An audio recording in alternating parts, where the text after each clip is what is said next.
I'm Hannah Brooks. I'm 26. And if I've learned one thing about my family, it's this image is everything. The truth doesn't matter, and I'm always the one who pays the price. So I wasn't surprised when people laughed at me. I grew up with it. The eye rolls, the sighs, the looks that screamed, "Why can't you just be like everyone else?" But I was not ready for the moment. A guy I barely knew, my sister's new boyfriend, just leaned back at the dinner table and asked if I was still jobless like it was the funniest joke in the world.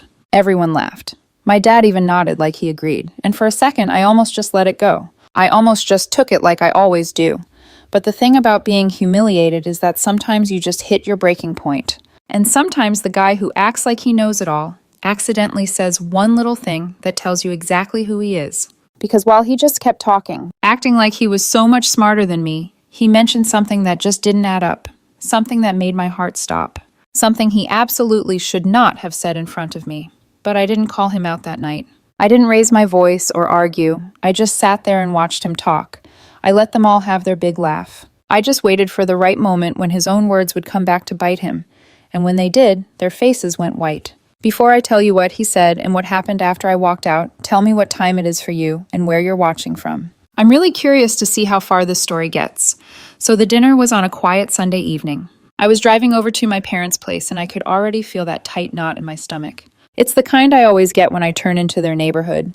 Their street looked exactly the same as when I left for college. Perfect lawns matching mailboxes and houses that pretend nothing bad ever happens behind closed doors.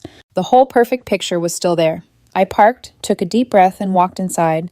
My mom was standing at the kitchen island, arranging plates. It looked more like a store display than a family dinner. She gave me a smile that felt totally fake, like she was just checking a box. She didn't ask how I was, just why I was cutting it so close. As if showing up a few minutes late meant I was a total screw-up. I was used to her comments, the ones that were somewhere between polite and just plain unwelcome. My dad was at the table looking at some mail and barely looked up. He just gave me a nod, the bare minimum. No warmth, no sign. He was glad I was even there. I sat down quietly like I always did.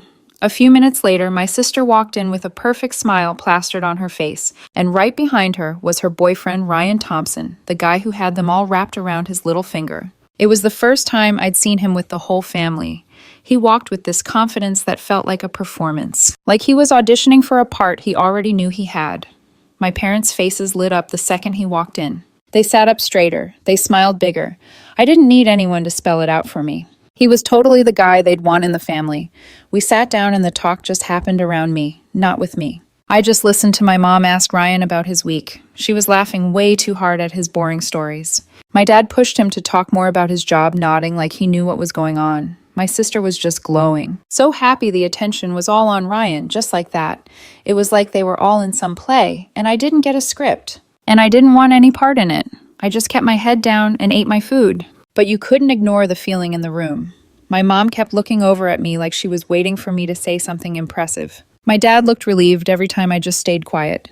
This wasn't new, but tonight it felt way worse. It was like they all agreed before I got there not to let me mess up their perfect little picture. It didn't take long for them to turn on me, though. They always do.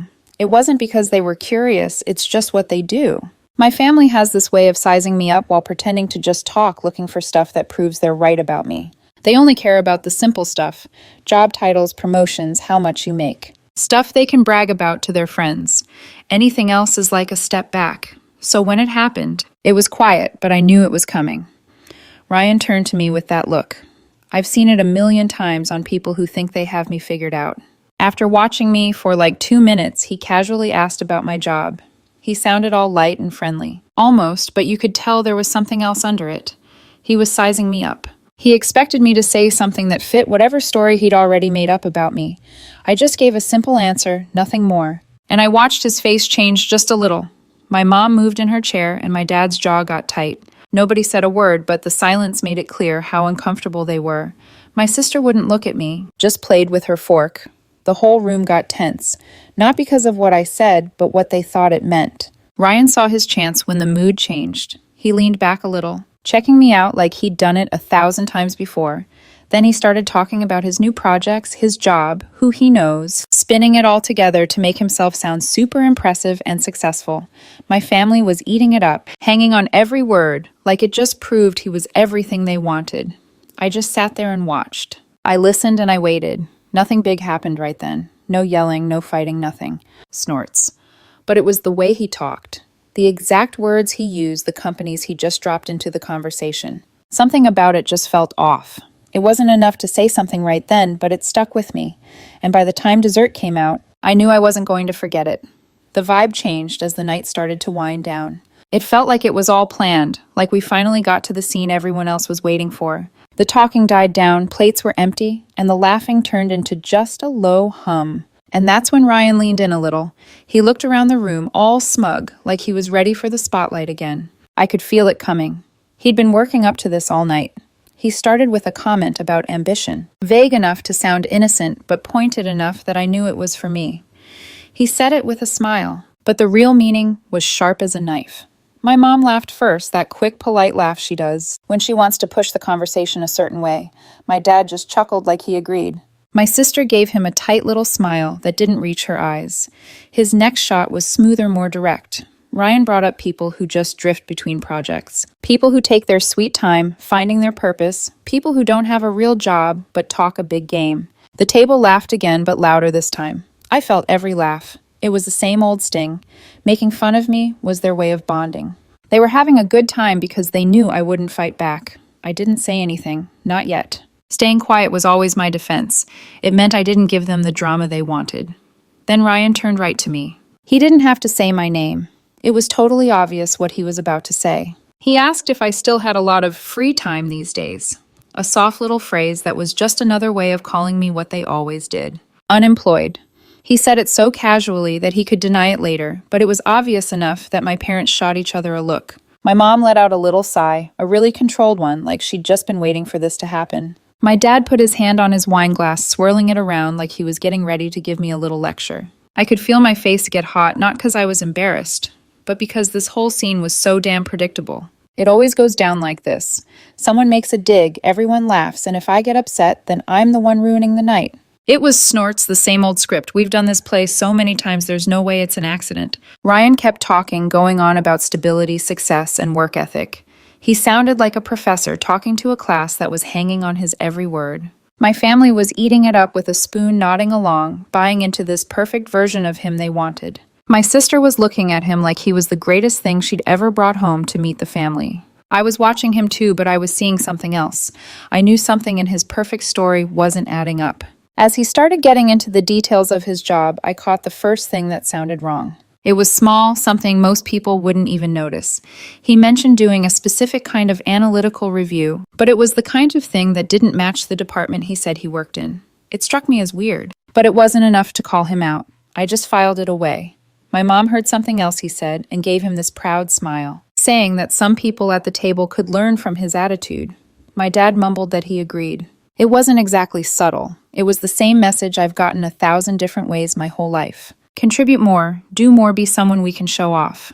I just stayed quiet, not because I was weak, but because being silent let me study everything without anyone looking at me. Ryan's Snort's confidence just grew and grew. He talked about strategies, responsibilities, meetings with the higher-ups. He used a lot of jargon and vague references, just enough to impress people who didn't know what he was talking about. But something about the way he explained things felt too perfect, too rehearsed. It was like he'd memorized bits and pieces from all over and was just playing a part. I didn't call him on it. I didn't ask a thing. I just listened, watched, and remembered. By the time dessert came, everyone at the table totally bought into Ryan's success story. They believed how smart he was, how stable he was. But under all his talk, I started seeing a pattern. Details didn't add up, his stories contradicted each other, and his big claims just felt empty. I didn't know exactly what was wrong yet, but I knew one thing: his story wasn't as solid as he wanted everyone to think. And that quiet thought changed everything. The next few days felt really heavy. I got home from dinner feeling drained, and it didn't just go away overnight. It wasn't that I was tired. It was that feeling you get from being pushed back into that old role, the one where I'm just supposed to take the jokes, the judgment, and all the little ways my family decides if you're good enough. But this time, something was stuck in my head, something sharper than being embarrassed or mad.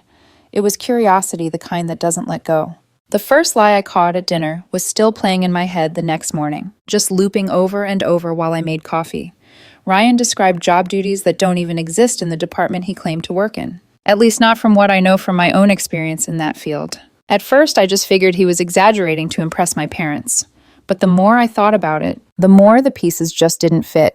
Still, just having a bad feeling wasn't enough to go on. People stretch the truth all the time. It wasn't that weird, but it was how sure of himself he sounded, how perfectly he delivered every line. The big statements backed up by vague words felt way too planned. It gave me a gut feeling that I wasn't getting the whole story. Later that afternoon, when it was quiet, I finally had a chance to think. I sat on my couch laptop, shut phone on silent, and replayed every single detail from dinner.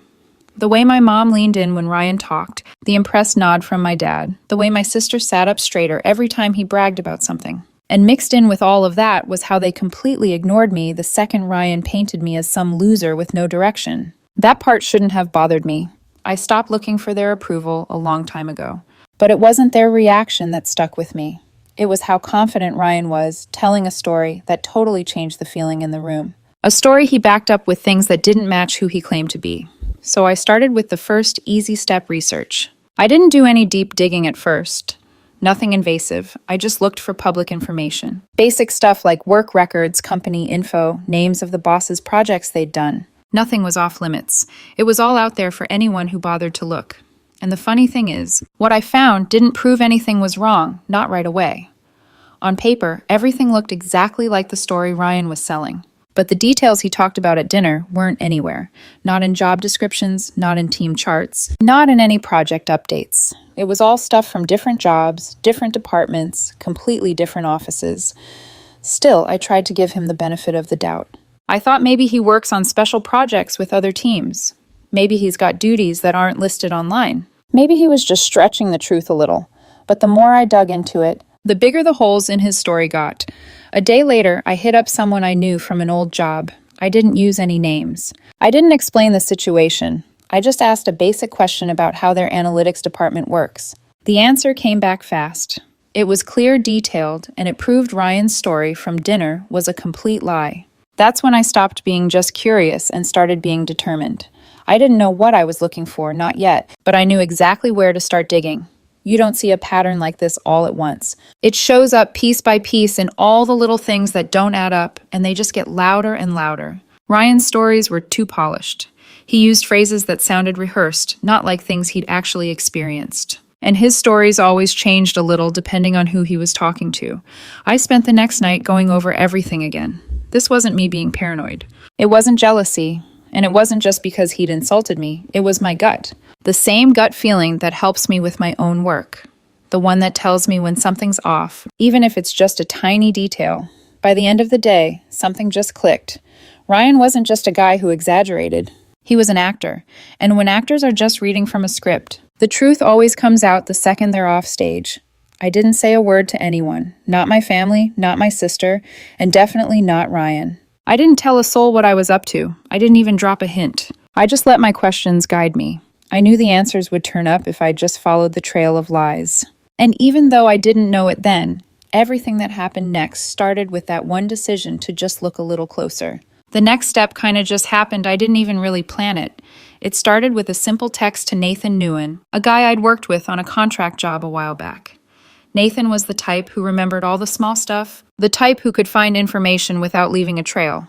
He snorts, wasn't a close friend, but he respected my work and he trusted my gut. So when I asked if he had time to look into something, he didn't ask why. He just asked what I needed. I didn't give him the whole story on Ryan. I didn't mention my family, the dinner, or the insults.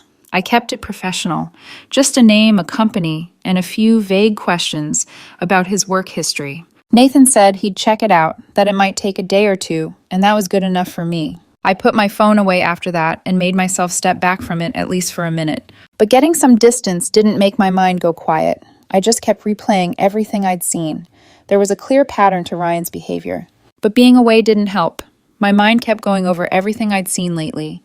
There was a definite pattern to what Ryan was doing. He acted like he was a big deal, like you just had to respect him. And people fell for it, my family too. The more I watched him, the more I realized he wasn't just putting on a show, he was guarding it.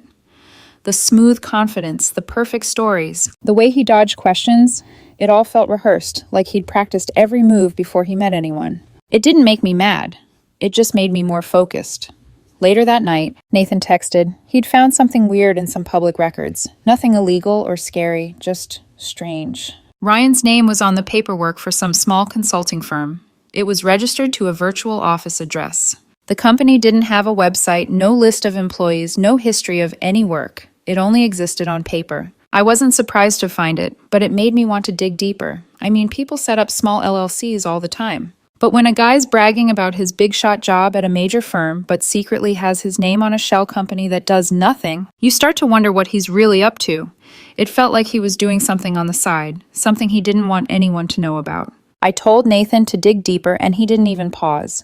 While I waited for him, I kept doing my own searching. I looked for the presentations Ryan said he gave the conferences. He claimed he went to the stuff he said he'd published. I found nothing. Not a single thing.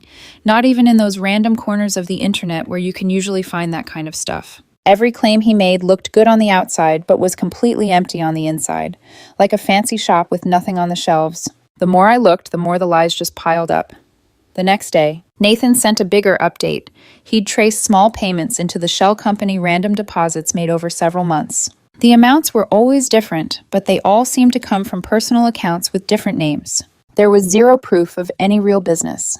No invoices, no record of vendors, no official contracts. It looked like some kind of informal deal built on promises instead of an actual product. And suddenly I remembered him at dinner talking about private investors, and it all clicked in a way I really wish it hadn't. He wasn't working with anybody.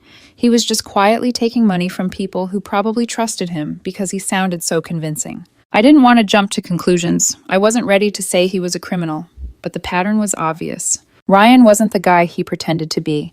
His whole professional life was more of a performance than actual work. Realizing this didn't make me feel good. It didn't feel like I'd won. It just felt clear. A cold, steady feeling that settled deep in my gut. I didn't tell my family. They wouldn't have listened anyway. Not without rock-solid proof. My mom would have called it crazy talk. My dad would have just told me to stay out of it. My sister would have defended Ryan because for her, protecting the perfect picture was more important than the truth. So I kept my mouth shut. I went over every single document Nathan sent. I replayed every single memory from that dinner. I put together all the details that didn't make sense before. Now they formed a perfect pattern. This was way more than just a little exaggeration. This wasn't just some harmless fib. It was a lie, built carefully on top of the truth, and polished so much he probably believed his own story. When I shut my laptop that night, I knew one thing for sure. Whatever Ryan was building in the shadows, it was shaky. It wasn't going to last, and it wasn't harmless. And whether my family wanted to admit it or not, the truth was going to come out one way or another. The wedding invitation showed up sooner than I thought. A fancy cream envelope with gold writing was in my mailbox, addressed all formally as if that could hide what was really going on. I opened it right away. My sister's name was up top in fancy writing, right next to Ryan's. The card listed a date, a venue, and a request for everyone to celebrate their new beginning. I stared at it for way too long, not because I was emotional, but because I knew exactly what that day was going to turn into. The next day, I RSVP'd online. I checked yes, closed the laptop, and didn't even bother to read the confirmation email. It wasn't about feelings. I wasn't trying to be spiteful or cause a scene. It was just a practical move. If everything was going to come to a head, it would be there, at the one place where my family cared most about how things looked. After that, it was just silence. My parents didn't call to see if I was actually coming. My sister didn't text me, wasn't excited, didn't ask about details. They all just acted like that dinner never even happened. Like the gap between us was normal and not because of what went down at that table. I was fine with the quiet. It gave me time to think, to watch, and to make a plan. A few days later, a message from Nathan Cole popped up on my phone. He'd found something new in the records, something that took this from just suspicious to serious. I opened the file he sent, scrolling through the transaction lists, timestamps and spreadsheets he'd cleaned up to make them easier to read. The money going into Ryan's shell company wasn't random. When you put them in order by date, you could see a pattern. The amounts went up slowly, then shot up, then flattened out. It looked more like he was faking investment rounds than earning real money. And then came the really bad part. Nathan had traced 2 of the payments back to people who'd filed lawsuits in the past to get their investments back. Nothing huge, nothing that pointed back to Ryan in public, but it was enough to show a link between his private deals and some unhappy investors. Snorts. It wasn't a smoking gun, but it looked like his whole setup was built on promises, not results. I just sat there after I finished reading, taking it all in.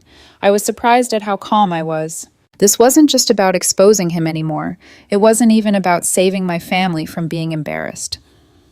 I'd stopped worrying about that a long time ago. It was about seeing the real damage he could do if nobody stepped in to stop him. A week before the wedding, we all got a group email from the venue with the schedule. My sister forwarded it to our family group chat. She added a quick note about what to wear and where to park. I just replied with a quick okay. She sent back a thumbs up emoji, and that was it. That was the most we had talked since the dinner. Then on the day of the rehearsal dinner, Nathan sent me another file. This one was different. It was screenshots from some online forum where people were talking about private investments. A profile that sounded just like Ryan kept popping up, pushing some project with a lot of fancy words but no real paperwork to back it up. Some of the users were totally buying it, but others were questioning if his claims were legit. One person even said they lost a lot of money. The post was almost 2 years old. That was all I needed. It wasn't enough for the cops to get involved, and not enough to just call him out publicly without any proof. But it was enough for me to see just how big of a scam he was trying to pull and the mess my sister was about to get into by marrying him. I didn't really make a plan. There were no practice runs, no big dramatic buildup, no speech I practiced in the mirror. I just gathered all the proof, every document, every lie, every little thing Nathan found, and I put it all in one folder. The facts didn't need any dressing up. They just needed the right moment. And the wedding was the perfect moment. I left the folder on my desk that night, all organized and ready. I didn't feel like a hero, I wasn't nervous, and I wasn't out for revenge. I just felt calm. I knew the truth doesn't need a big show. It just needs the right timing. And when that time came, I was going to be ready. The morning of the wedding felt weirdly still. I drove to the place not rushing at all, just following the long road to the vineyard for the ceremony. The sky was just a flat gray, which didn't really go with all the happy decorations everywhere. Guests were all moving around in their little groups, fixing their suits, smoothing out their dresses, laughing quietly. I walked by myself, carrying just a small clutch with the folder inside. It wasn't heavy, but I could feel it was there. The ceremony started right on time. My sister looked beautiful, walking down the aisle so full of hope, with no idea what was coming. Ryan stood there waiting, looking so confident, with a smile that looked like it was glued on his face. Everyone clapped when she got to him. They said their vows. The rings went on. Cameras were flashing. The whole thing went off without a hitch, like a perfect movie scene. Then came the reception. Tables were full, glasses were clinking, and you could hear everyone talking. My parents were floating around the room, saying hi to people, just beaming. My sister and Ryan made their grand entrance, and everyone was congratulating them. They looked like the perfect couple, a real success story. And maybe that's why the time felt so right. Because illusions are the easiest to shatter right when everyone believes in them the most. I waited until all the speeches were done and people started heading to the buffet line. I walked over to the newlyweds with steady steps. I wasn't in a hurry, but I wasn't hesitating either. My sister saw me first. She looked surprised, almost relieved, like she thought I was coming over to say something nice. Ryan didn't even notice me until I stopped right in front of them. I didn't raise my voice. I didn't make a scene. So I just opened the folder and held it out. He looked at the papers, then back at me, totally confused. My sister leaned over to see what was going on. Her face changed. First she was curious, then she was confused, and then she just froze up. Inside were the papers Nathan checked out for me. Bank records, public filings, complaints, screenshots from forums. Nothing was made up, no guessing games, just the cold, hard facts all laid out. Ryan just fell apart right there. All that confidence was gone in a second, and you could see the panic in his eyes.